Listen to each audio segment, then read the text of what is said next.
Welcome guys to Alan Scaled Models.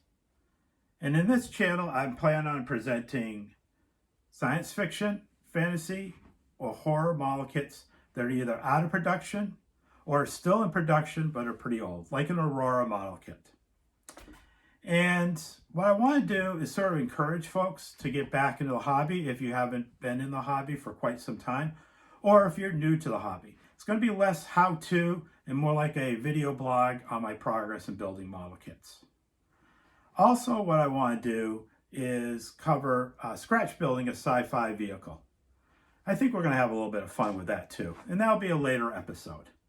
But in this introductory episode, what I want to present is building the Hunchback of Notre Dame. So this model kit started off as an Aurora model kit. And the first time I built it, I was 9 or 10 years old back in the 70s. And the thing that interested me as a kid back then was the fact it glows in the dark. So I remember building the kit, painting it with testers, enamel paint, and putting it on the shelf and expecting it to glow in the dark really bright. Of course it didn't, but still as a 9 or 10-year-old kid, you found it fascinating anyways. So when I took a look at this kit again, I was like, you know, there's actually 2 figures of the Hunchback in this model kit. There's the glow-in-the-dark version, and then there's the opaque version, or the non-glow-in-the-dark version. But there's only one base. So what I wanted to do with this particular model kit is build it as it was, but add some accessories to the kit. For example, this kit was supposed to be based on the 1923 version of the Hunchback of Notre Dame, starring Lon Chaney. So it has some characteristics of Lon Chaney, but the face does not look like Lon Chaney's face, unfortunately. The base itself is not accurate in terms of the 1923 movie. It's actually much closer in terms of the base, much closer to the 1939 version of the starred Charles Lawton. And what I want to do is use some parts that are out there now in the secondary market that help enhance this particular model. So for example, updating the head to look closer to Lon Chaney, and then updating the base as well. My end goal is to create 2 different figures of Lon Chaney. One version of Lon Chaney on the wooden base that comes with this particular model kit, and then the other version of Lon Chaney on the stone base that was actually in the 1923 movie. So let's take a look at what's available for parts in this kit, and then I'll go over my plans on how to update this kit too. Stay tuned. Okay, let's see what's in the kit. Okay, so first up is the base. It's got 2 different nameplates in here as well. It's a little hard to see. It's the wood base. It looks a little toy-like. I think we can improve on this. And then we have 2 different versions of Lon Chaney's Hunchback. One is the non-glow-in-the-dark version, and then we have the glow-in-the-dark version. All the body parts to build both versions are in this kit. I'm going to take advantage of this in order to build my kit. What I plan on doing is doing 2 different bases. One base will be the wood base, and then the other base is going to be an aftermarket base. So let's take a look at the aftermarket parts that are available. So from Escape Hatch Hobbies, you have 2 different versions of the Hunchback Notre Dame, Lon Chaney's face. So this is the first version right here.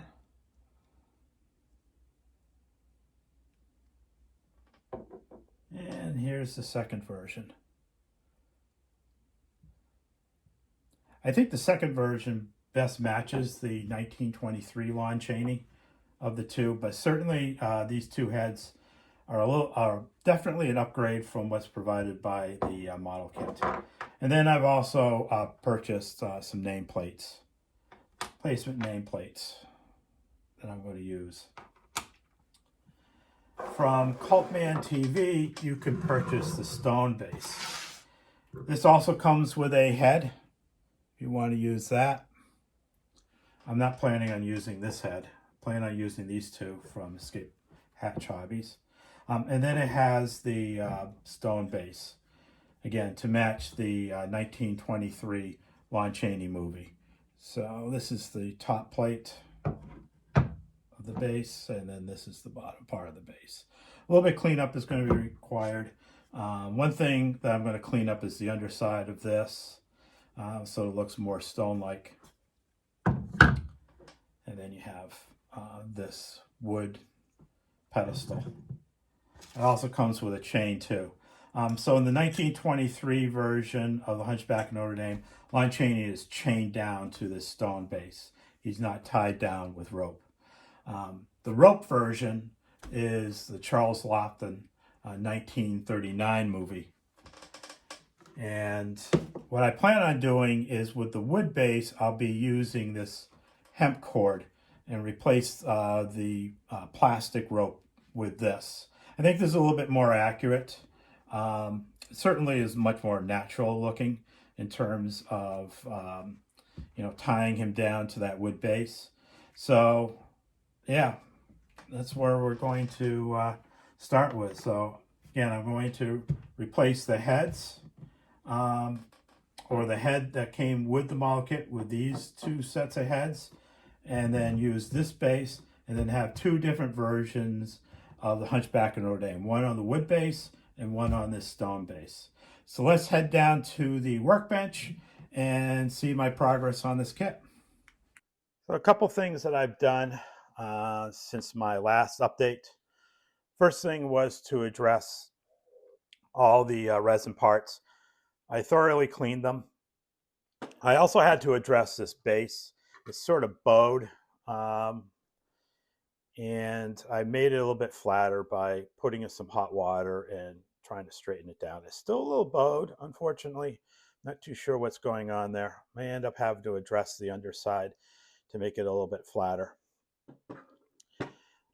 I also have test fitted all these parts. I'm really surprised at how well these parts fit together. There's almost no gappage between the two parts. The gappage that will have to be addressed, debating on how to address that. I may end up using this light curing putty. Try this out. This will be the first time I've done this on a model. I watched other builders use this stuff, and it seems to work pretty well. So I might end up giving that a shot. My other choice would be to use this sprue goo that you only can use on plastic styrene. Made up a batch last night. Might give that a shot as well for some of the bigger gaps. One thing that I wanted to address early on was making sure that I knew which is the back and which is the chest area. Because when I put the heads on, I want to make sure that the heads are oriented for the chest and not the back. So that's why I got to be on the back here, just to remind myself when I put the heads on, make sure that they're facing in the right direction. Otherwise, they'll look kind of weird that they're not. Speaking of the heads, I test fitted them within this cavity, and I do think that they will have to be seated in a little bit differently, I think, than the intention was. I may end up having to reinforce the inside with some plastic styrene, so if the head sits on that, may cut like a circle styrene part, put it in there before I glue the chest and back together. So these parts, I'm amazed, considering the age of this kit, how well they fit together. I did not remember this when I was a kid. Maybe I wasn't paying attention as a kid, but I seem to recall that there were always gaps between the parts, but apparently I was wrong. One thing I'm probably going to end up doing is leaving the upper torso off from the bottom torso for painting purposes, and make it a little bit easier to paint the pants one set of colors, and then the upper area a different set of colors, I'll join them together when I'm ready to put them together. I think it'll make the painting a lot easier, especially to get into some of the nooks and crannies on this. I'll attach the arms to the upper area of the body where they're supposed to be, and paint them together. I'll have to address the gap. I notice that there's significant gap on the underside too that would have to be addressed. But overall, I'm pretty impressed with these model parts. So when I come back, I'll have this glued and I will have the gappage addressed, and I'm hoping to have the heads on the upper torso. Since my last update, I assembled the upper and lower torsos and used the alternating glow in the dark and opaque parts, which turned out to be a pretty smart idea. It was easy to see the seam lines by doing that. And so I addressed the seam lines initially using the light curing putty, hoping that that would actually be a little bit better than the other products that I've been using. Unfortunately, it didn't work out. The light curing putty doesn't adhere to the plastic styrene. I sort of knew that in the back of my mind. It's really designed for using on 3D printed resin parts, not something like a regular, probably even it wouldn't work well with a resin parts either. So I went back to more traditional methods of addressing seam lines and gaps between the parts. I used a combination of my sprue goo and also my perfect plastic putty. Worked out pretty well. I also did another thing, that was I removed the these little, I don't know what you call it, chain links um, from the rope parts and put them onto the model. Again, I'm going to be using either a chain for one figure, or I'll be using string for the other, or that hemp string for the other. The other smart move I made is marking these with a B on the back. I kept it pretty straight in terms of assembly for the arms. I don't know if you can see it, but for each arm, there's actually this little tab to indicate that it goes, either in the direction it's supposed to go, either on the left or right side of the body. And it's easy to get the two mixed up. I did actually on one of the torsos. I started by adding the right arm and the left arm, forgot that I had marked it with a B for his back. So that was a good move by actually marking it with a B. I caught that right away and then fixed it. The other thing I had to address was putting this head onto onto one of the figured bodies. I ended up putting a piece of plastic styrene in here so that when I super glue it on, it's actually going to adhere to the body pretty well, and it'll be in the right point in the right direction in terms of the body. Now, the other thing I discovered, and this is just taped on, is that there's no clearance between the left arm and the thigh. So when I'm painting this, I'm actually going to paint the upper body and lower body separate. I don't see how I can get into and paint, even with an airbrush, underneath that arm and get all the areas. Uh, yeah, I thought about putting like a piece of tape in between and then spray paint. I don't think that's going to work out. So after just dry fitting the upper torso with the lower torso, I could safely say that it'll work out just painting them separate. Um, and what's good about it is it fits pretty well on there temporarily.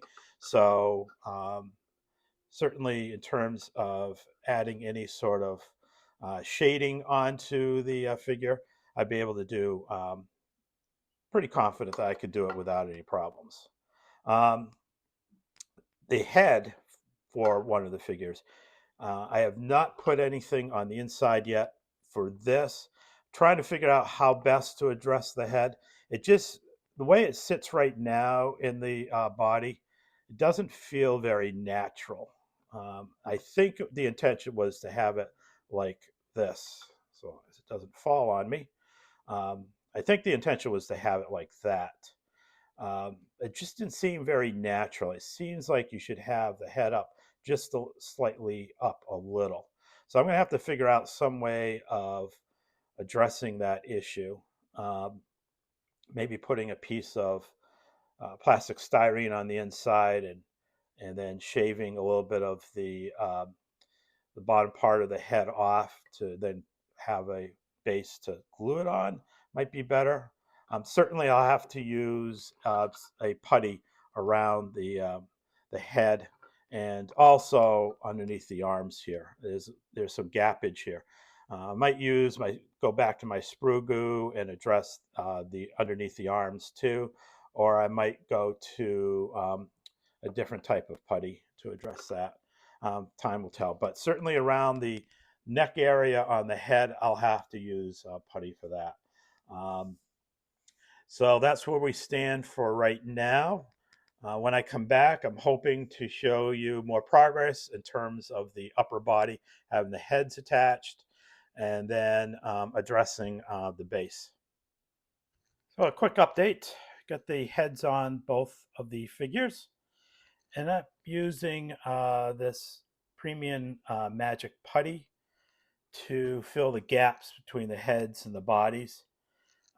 What I ended up doing with the head on this figure was I actually propped it up just a little bit, a couple of degrees more forward by adding a piece of sheet styrene on the inside of the neck area.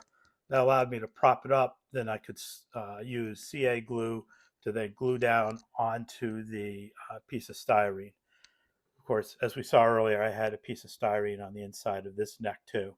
That allowed me to then add CA glue to hold the head down onto this body. So these two bodies are done. The next thing I needed to address was the platform. I'll get these guys out of the way. Um, so what they really want you to do is to attach the platform like this. And the issue there is that's not accurate. It's actually got to be attached like this so that when it's sitting on the base, it's like this. Let me get into focus here. Sitting like this. So the first thing that I didn't like was the underside of this area. So we have wood grain up here, but it's just this toy-like appearance for the base here. So what I ended up doing was carving out my own piece of plastic I'm going to add to the bottom here that will actually act as the complete platform. So now it looks like a piece of wood base, solid wood base, which is what it's supposed to be. So what I ended up doing was um, just drawing lines based on what's already on the top here, as well as gouging out the piece of plastic so that it'll look a little distressed wood. Um, and what I plan on doing next is just reinforcing the underside with a couple pieces of styrene on the inside here so that when it sits down, it's not, there's no pressure in it to look, to move into the base. So, well, once this is on, then we'll attach this here so that it's properly oriented in regards to this base. So that's where we stand right now. When I come back, I'm hoping to have the base completed here. I'm going to address the resin base for the other figure and talk about that as well, changes I'm making there. So we'll be back in a second. So the next thing I had to do was address the two bases. So I have this wood piece correctly oriented onto my plastic styrene that I carved, glued the plastic styrene base onto the wood base here. So now looks like that it's going, once I end up painting it, it'll look similar to what we have up above. With it oriented here, the next thing I had to do is figure out a way to attach it onto the square base. Using the piece that's provided, uh, I glued that on. As you can see, I have X mark the spot. Had to trim this down so that it would fit inside of my base, top base. And now, as you can see, it fits smoothly here. At this point, I can either just glue it in place or keep it like it is. Um, in any case, that's now addressed. Next thing I had to do was address this piece. So when they poured the resin into the mold, they poured it from, you could say, the bottom. This is the top part. Unfortunately, it was smooth and not rough like it is up above. So I needed to make this rough. And the solution I came up with was to use the Vallejo Diorama FX rough gray pumice. And what I did was I just brushed that on, let it dry. And once it was dry, I just took a piece of sandpaper and smoothed it out. It's still rough to match the top part, but it's pretty smooth. So I'm assuming that once I prime and then paint this, it'll then match what we have up above. As long as it comes fairly close, that's all I really care about. I also drilled a hole here, and on this side, I drilled a couple holes per the instruction on matching where the chains are going to be. So the figure is going to sit in the front like this. So the hole in the front is for the chain that's going to go around his waist. And then the two holes on either side are for the chains that are going to be attached to his wrists. There's also an indentation in the back if you want to add a chain for the brace or the piece that goes around his neck. I also added a brass rod here so that when it's oriented in here, I can then put this on top like so. And now it's oriented like it's supposed to be. So at this stage, I'm got everything ready to go. It's ready to be primed. So I'm planning on using this Army Painter black primer and prime everything with this. I've used this a lot on my figures. So I'm very confident that it does a great job of showing all of the little features that are molded into either the resin piece or the wood piece, as well as on the figure itself. So when I come back, everything should be primed and ready to start painting. So I applied the black primer to the figures and all the other parts and temporarily put the figures together. So the upper torso and bottom torso temporarily put together. They're not glued in place as well as the hands. What I plan on doing next is airbrushing a white zenithal highlight onto the figures just to highlight the high areas. Um, Now, the bases look pretty good in my opinion. So this is the top of the wood base. This is the bottom of the wood base. Now that I have it together, the carving looks pretty good. And I also added the turnstile to the bottom of the base because that's all going to be wood.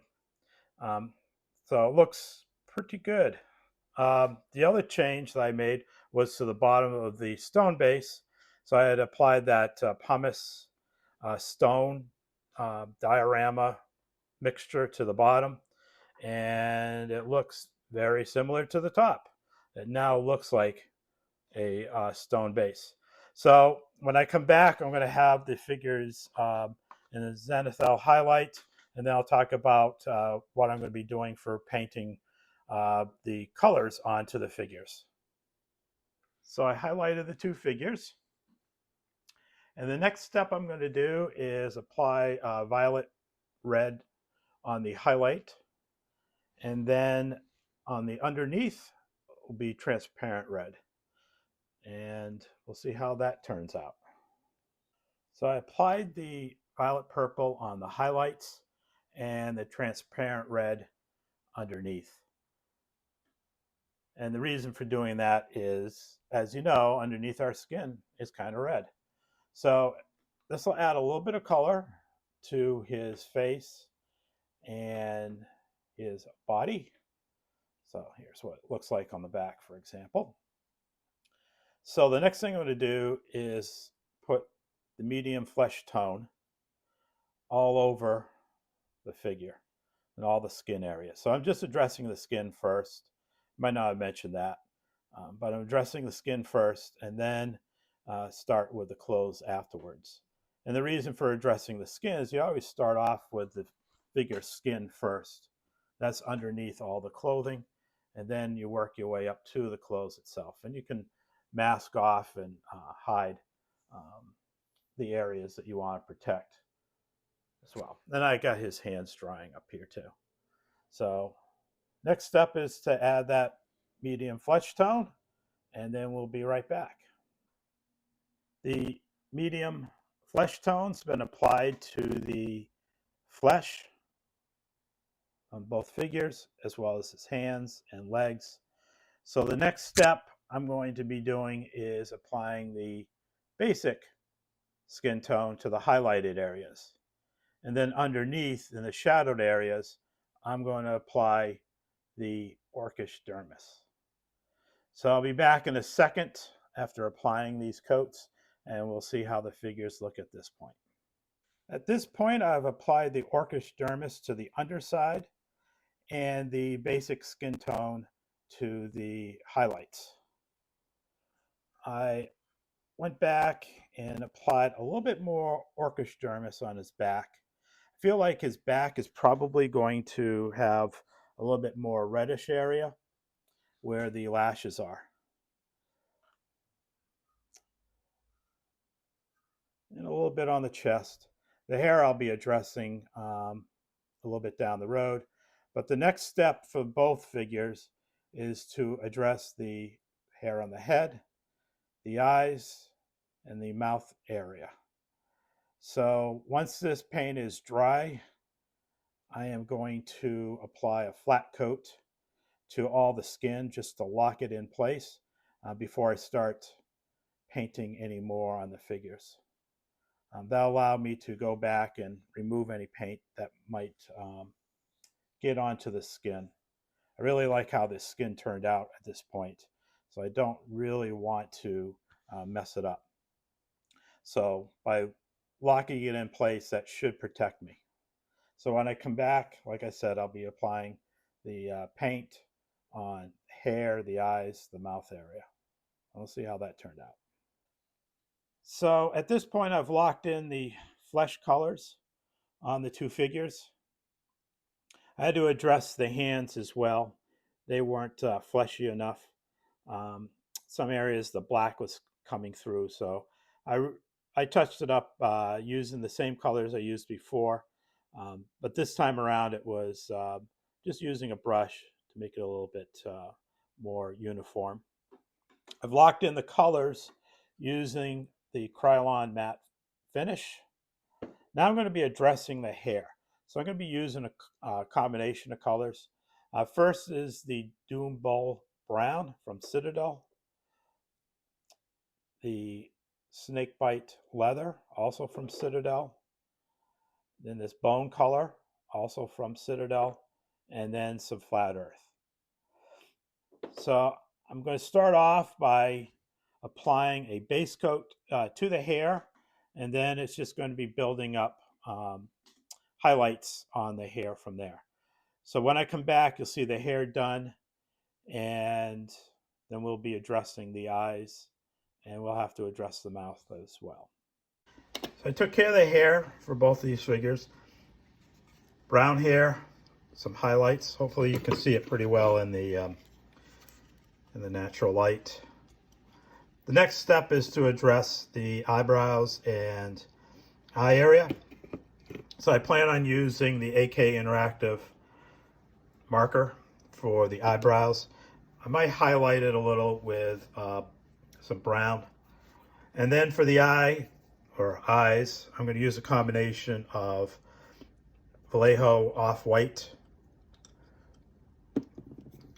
and the Vallejo Medium Sea Gray. Mix those two together, add them to the eyes. I usually add also some pink underneath the eye. Now for the bigger eye, I think it's going to just be mostly white. Or mostly the combination of the off-white and medium sea gray. I don't see any reason to add any pink around the eye. I'll take a look at it once I get it done. Maybe I will add a little bit of pink. Tough to say right now, but I want to definitely address the eye area next before I move on to the mouth. So when I come back, I'll show you what I've done with the eyes. So I addressed the eyes. And what I did was I used some black for the eyelashes around the good eye, and then used the old rose for the underside of the eye, and then for the eyeball was the gray. The bad eye I addressed by using a combination of the old rose and also the gray. Did it on both figures. I was thinking that if he was born this way, he probably would have some sort of scarring tissue on the bad eyeball. And I'm representing that with the pink. Now his mouth is going to probably end up being a combination of the old rose and this Bloodfest Chrism. And then for his teeth, I'm going to use not the off-white, I'm going to be using the Drake tooth. So when I come back, see what the mouth looks like. Took care of their mouths. Ended up using the Drake tooth on his teeth. Seemed a little too white to me, considering he's probably never seen a toothbrush. So I ended up adding this pallid bone to the teeth and browned them up a little to make him look like he's has some issues going on with his mouth. So the next thing I'm going to address is his back. And I plan on using the fresh blood and dried blood for his wounds. So when I come back, I'll have the backs taken care of, and then we'll see how he looks so far. Got the blood taken care of on their backs. Added blood in the markings, and also added blood splatter on the back where he would have gotten lashed. So I addressed both of these figures. The next thing I need to address is the front here, and that's with where you have the chest hair, and also on the figure's hands where there's hair there as well. So I'm thinking of using the pan pastel, and it's going to end up being the burnt sienna dark. I'm going to try that out. I've done that on figures in the past for highlights and other things. So I'm thinking that what I want to do with these figures is start off with a little bit of pastel on the front, sort of to darken up the raised areas, and hopefully get some of the skin color underneath to come through. I've seen other people work on these figures and make it really, really dark. It looks dark in the black and white movie, but I don't think it really would have been in real life. So I'm going to give it a shot with the pastel, and then we'll take a look at it when I come back. So I applied the pastel to the chest hair on the two figures. Allows the skin color to come through underneath the chest hair, and then also on the hands. So I'm going to flat coat the upper torsos to lock in the pastel and the painting that I've done. And then when I come back, I'm going to address the tunic and pants.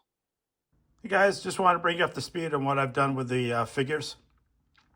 So I painted the tunic and pants, the shoes, and the leather belts. So for colors, I ended up using a deep forest skin for the tunic. And for the pants, I ended up using worn red. For the shoes, I used this orange leather. And then for the belt, I used the leather brown. And for the shackles, I ended up using the burnt iron. I updated their eyes as well, added irises in there. And I used the intense chestnut color for the eye. It looked like that there were patches worn in or sewn into the pants and the tunic. So I used different colors for the patches. And then I dirtied up the tunic and the pants using the Tamiya soot color. Now I'm going to address the wood bases. So I've already airbrushed these wood bases using the wood base. So what I'm going to do moving forward is painting the wood base using a bunch of different colors to try and make it look like it's worn wood. So when I come back, I'll show you what I've done for the bases.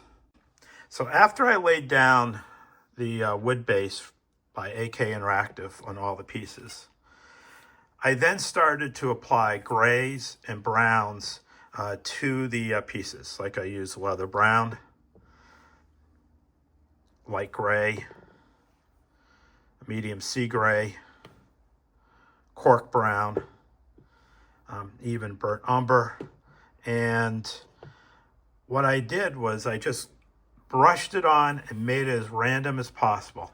In the cracks, I used a lighter color like a light brown or even the cork brown. And once that paint had dried, I then used AK Interactive's wash for wood. And it acted like a sort of like a stain on all these wood pieces.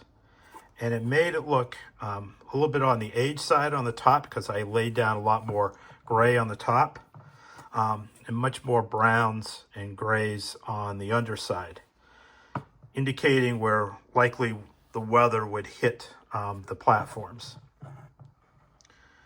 I'm very impressed with how this came out. For each of the splits between the boards, I used the panel line accent color. Then I updated the band.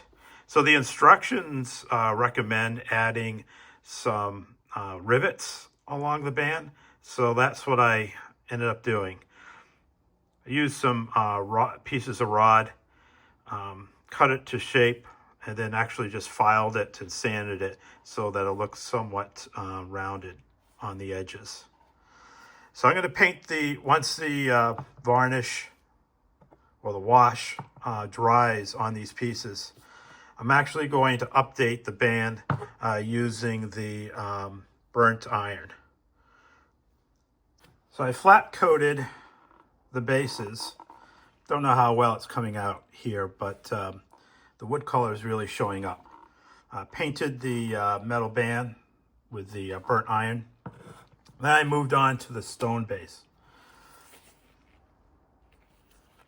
And what I did to get this effect was I painted the light gray for the areas that are exposed to the sunlight, and dark gray or neutral gray for the underside on this piece.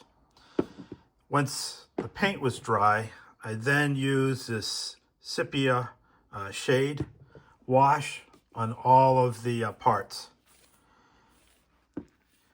Once that was dry, I then dry brushed the gray back onto the pieces. And the end result is it looks like a grungy, stony color. It's not consistent. I tried not to make it consistent in terms of dry brushing it. I wanted to leave a lot of the cracks having the sepia shade in them to make it look like it's been exposed to weather. So at this point, I'm letting everything dry. Once it dries, I'll then flat coat the stone, and then I'm going to address the metal parts with various washes to really rust up those parts. I'm not going to overly rust them, but I'm going to do enough different colors of rust effect to try and get something that's looks like it might be naturally rusted. So when we come back, I'll show you the rust effect that I've done on all the metal parts. So I'm back. I've applied the rust to the metal. Tried to make it as rusty as possible, but not too rusty. As you can see, I have the burnt iron poking through the rust in different areas. And I also rusted up the manacles on the two figures, like this one here, as well as this one here. And to get that effect, I used different colors of rust paint. So I started off with the burnt iron as the undercoat. And then over successive layers, I used washes. So I use like this rust wash, as well as the dark rust wash, and also the light rust. Once that dried, I darkened it up in other areas using Vallejo paints, like a light rust, the orange rust, and also the yellowish rust. And finally, forgot to mention the dark rust. So what I would do is I'd apply the paints over the areas I had washed, and then with my damp brush started mixing it all in so that there was no consistency in terms of the rust, because rust itself is not consistent when we look at a live or an actual piece of rusted metal. As inspiration, I use this piece of metal I found that's rusted. And we can see that in some areas, the original metal is sticking through the rust.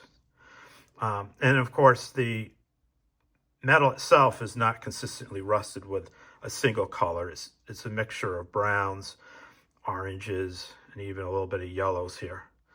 So I use this just as an aid to try and keep in mind how things actually rust. So the next step is to glue down these little pieces of metal onto their respective bases. Glue the hands into the two figures, and then also glue down the figures onto their bases. Then the final step is going to be using the hemp rope to tie the figures down onto the bases. Hunchback of Notre Dame figures are completed. For the nameplates, I primed them black and then used AK Interactive's True Metal Old Bronze. Of the two figures, I like this guy's face. It really shows an expression of pain that he just got lashed. Unfortunately for this figure, it's sort of a blank stare. Doesn't really showing any pain or any other expression. The bases, of the two bases, I really like how the old wood base looks. Looks like it's been weathered, stuck out in the rain and sun for a period of time. The band that's around the top base Looks like it's been rusted, left out in the rain. Came out well. The manacles on both figures do look like that they've been rusted or are starting to rust. The hard part on both figures was tying them down with the hemp string. I have to admit, I had a heck of a time tying the knots. They also started to fray, so I used some white glue diluted in water to hold the twine together, and also applied it to the knots themselves so that they won't come undone. This concludes building the Hunchback of Notre Dame.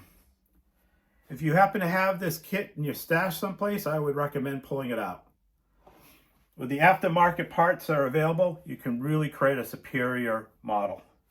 When I think back to the 1970s when I first built this, how much technology has changed since then, such as tools and paints, and even painting techniques. You really can create a great model kit now than what I was able to do back in the 70s as a kid. So I recommend opening the stash up, pulling out a model, dust it off, and start building it. Until next time, be well when we meet again to build another model.